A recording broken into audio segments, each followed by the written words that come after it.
5 अगस्त को पता नहीं क्या कुछ ऐसा होने वाला है। सर आप पहले तो ये बताइए कि आखिर आप लोग जो हैं वो यूएई को मिसाइल्स क्यों दे रहे हैं? खबर ये आ रही है कि यूनाइटेड अरब एमिरेट्स जो है, जो कि पाकिस्तान का भी बड़ा करीबी पार्टनर है, लेकिन वो भारत से जो आकाश एयर डिफेंस सिस्टम है वो ले रहा है। शर्म का मुकाम, यानी जिन्हें भाई समझा जाता है, जिन्हें ब्रदर समझा जाता है, वही पुष्प पर खंजर लिए खड़े निकले हैं। मौलाना मसूद अजहर के बारे में मैंने बार बार ये कहना कि हम ट्रैक कर रहे हैं उन्हें, अब इसका मतलब क्या है ये आप मुझसे ज्यादा जानते हैं। और बयानियां बना रहे हैं कि हम गज़वाए हिंद कर रहे हैं।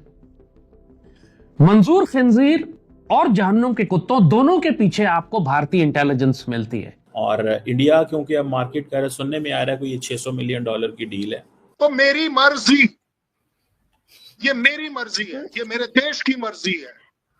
वेरी सिंपल, हम किसी से किसी को पूछ कर नहीं देते, हम नेटो कंट्री नहीं है। अभी कल ही की बात है, monsoon session of the parliament, भारतीय वजीर आजम ने खिताब करते हुए कहा कि ऑपरेशन सिंदूर कंटिन्यू कर रहा है। इन सब के डीएनए में पाकिस्तान से दुश्मनी और हसद घुसा हुआ है।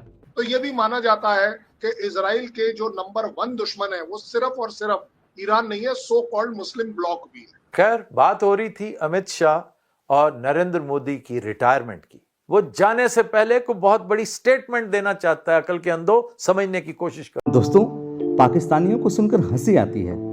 कहां से आते हैं ऐसे लोग? ऐसा लगता है ये लोग हमारे गोले के नहीं हैं, किसी और गोले से आए हैं। कितने तेजस्वी हैं ये लोग। आप सभी हंसते रहिए और पाकिस्तानी कॉमेडी का मजा लेते रहिए, और चैनल को सब्सक्राइब करना और शेयर करना ना भूलें। धन्यवाद। खैर, बात हो रही थी अमित शाह और नरेंद्र मोदी की रिटायरमेंट की। एक लम्हे के लिए सोचिए कि ये कौन दानिश्वर हैं जो आपको बताते फिर रहे हैं कि जी उनकी तो अब सुनता ही कोई नहीं, वो तो नियर रिटायरमेंट है। नए लोग आएंगे, उनके साथ बातचीत होगी, देखा जाएगा। ये जिन 2 शख्सियात का मैंने तज़किरा किया ना, ये महज शख्सियात नहीं है, चैप्टर्स हैं, चैप्टर्स।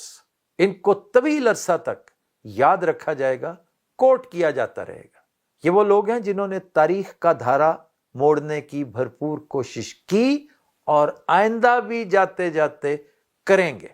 ये कैसे मुमकिन है कि एक शख्स जिसने बचपन से ख्वाब देखा हो बहुत कुछ कर गुजरने का, रोंद डालने का, तबाह करने का, जैसे मैं अभी कह रहा था, तारीखी नौयत के इंतकाम लेने का, लेकिन हम बड़े इत्मीनान से इस पर बैठे सूटे लगा रहे हैं कि नहीं, कोई प्रॉब्लम ही कोई नहीं, वो तो रिटायर हो रहा है। वो जाने से पहले को बहुत बड़ी स्टेटमेंट देना चाहता है। अकल के अंधों, समझने की कोशिश करो। ये कैसे हो सकता है कि शिकस्त खुर्दगी के इस आलम में वो रिटायरमेंट का तौक गले में डाले और सारी उम्र के लिए जलील और रुसवा होता रहे? वो अपनी सी कोशिश करेगा कि नहीं करेगा? अब आप कह सकते हैं कि जी करेगा तो करने दो, हम भी वेले नहीं बैठे, हम भी आगे से मसरूफ हैं। तो भाई अपेरेंटली ना तुम उस तरह से मसरूफ नजर आते हो और ना इस तरफ से। जब इस तरफ से मैं कहता हूं तो इसका मतलब है कौम को यकजा करना। तुम्हें आने वाले दिनों में इसकी अशद जरूरत होगी, फिर अपीलें करते फिरोगे, फिर मांगते फिरोगे, और इस दफा इस अपील का हशर वही होगा जो शहबाज शरीफ की मांगे तांगे की अपील का होता है कि मैं मांगने वाला तो नहीं हूं लेकिन मजबूरी है। इसलिए अक्ल के नौखुन लें और इन चंद दिनों को गनीमत जाने। इस स्टेट में आप मुझे बताइए, ये अगर गोलमेज कॉन्फ्रेंस भी कर ले, जिरगा भी कर ले, तो उसमें से क्या निकल कर आएगा? इन्होंने टीटीपी का नाम नहीं लेना, उसके खिलाफ बयान नहीं देना। जब तक ये बयान ना दे खुलकर टीटीपी के खिलाफ, जब तक वो ये ना कहें कि हम पाकिस्तान के साथ रहना चाहते हैं, हम जहन्नुम के कुत्तों का नैरेटिव कबूल नहीं करते, जब तक ये खुल के ना कहें कि ये सारा फसाद इंडिया बर्पा कर रहा है पाकिस्तान के अंदर, जब तक ये खुल के ना कहें कि अफगान तालिबान मुनाफिकत और हरामीपन कर रहे हैं पाकिस्तान के साथ, तो समझ लें ये सब मुनाफिक हैं, झूठ बोल रहे हैं, मक्कारी कर रहे हैं, धोखा दे रहे हैं, फ्रॉड कर रहे हैं पाकिस्तान की रियासत और अवाम के साथ। इनकी मक्कारियों और धोखेबाजियों में मत आना। ये साफ इनको इनके बयानात आने चाहिए और इनका अमल नजर आना चाहिए कि ये जहन्नुम के कुत्तों के खिलाफ रियासत पाकिस्तान का साथ दे रहे हैं। अफगान तालिबान की सख्त सरजनिश और डांट टपट करने की जरूरत है। खुल के बयान दें कि हम अफगान तालिबान की ये मुनाफिकत कबूल नहीं करते। अफगान तालिबान बयान दे कि वो पाकिस्तान की रियासत के मौजूदा नक्शे को कबूल करते हैं, ड्यूरल लाइन को सरहद तस्लीम करते हैं और जहन्नुम के कुत्तों को खवारिज और काफिर समझते हैं। अगर अफगान तालिबान ये बात नहीं करते तो आप उनको उसी तरह दुश्मन ट्रीट करें जैसे इंडिया को ट्रीट कर रहे हैं आप।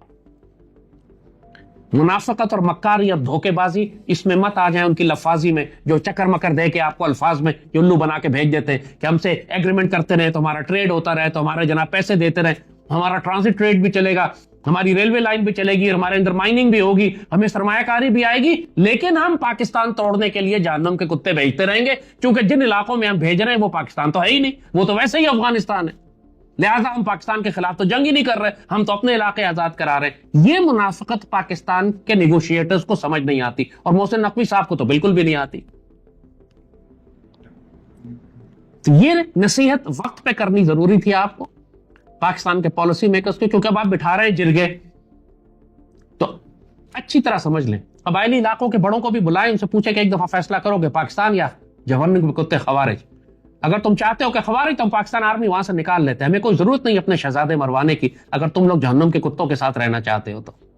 फिर देखो जहन्नम के तो कुत्ते तुम्हारे साथ क्या करेंगे, लग पता जाएगा तुम लोगों को। फिर तुम पाकिस्तान आर्मी को पुकारोगे जैसे सवात के लोग पुकार रहे थे कि हमें आकर बचाओ। सबसे ज्यादा बदतरीन जालिम बदकार नस्ल है ये जहन्नम के कुत्ते, ये घुसेंगे तुम्हारी बेटियां उठा के ले जाएंगे, तुम इनकार करोगे तुम्हें कत्ल कर देंगे। दोस्तों, इस वक्त खबर ये आ रही है कि यूनाइटेड अरब एमिरेट्स जो है, जो कि पाकिस्तान का भी बड़ा करीबी पार्टनर है, लेकिन वो भारत से जो आकाश एयर डिफेंस सिस्टम है वो ले रहा है। ये एक that's an important and big thing. और इंडिया क्योंकि अब मार्केट कर सुनने में आ रहा है कोई ये $600 मिलियन की डील है, दैट डिफरेंट इसके वो खबरें हैं इसके बारे में। और ये जो आकाश एयर डिफेंस मिसाइल सिस्टम है, ये आकाश प्राइम एक इसका वेरिएंट है जो कि अपग्रेड किया गया है, और ये medium range surface to air missile system है जो कि इंडिया के डिपार्टमेंट ऑफ जो रिसर्च एंड डेवलपमेंट ऑर्गेनाइजेशन जिसे DRDO बोलते हैं उसने किया है। और कोई लंबी रेंज नहीं है इसकी, 30 किलोमीटर है इसकी सीलिंग वो जिसे कहते हैं ना, और 60 kg का ये वॉरहेड लेके जा सकता है, और मल्टीपल टारगेट्स को कहते हैं ये साइमल्टेनियसली इंगेज कर सकता है, मोबाइल है फुली, और इट्स ऑन व्हील्स। अब ये जो आकाश प्राइम इन्होंने बनाया जिसका अपग्रेड वर्जन था, ये कहा जा रहा है कि ये ज़ीरो टेम्परेचर से 4,500 मीटर की बुलंदी तक भी एल्टीट्यूड पे भी जा सकता है, और ये एक इम्प्रूव्ड जो है ना वर्जन है, और ख़ास तौर पे इसकी इन्होंने इंडियन आर्मी एयर फोर्स जो है वो इसके ऊपर काफ़ी इन्होंने काम किया है, और उन्होंने इसको लद्दाख रीजन के अंदर भी इस्तेमाल किया है।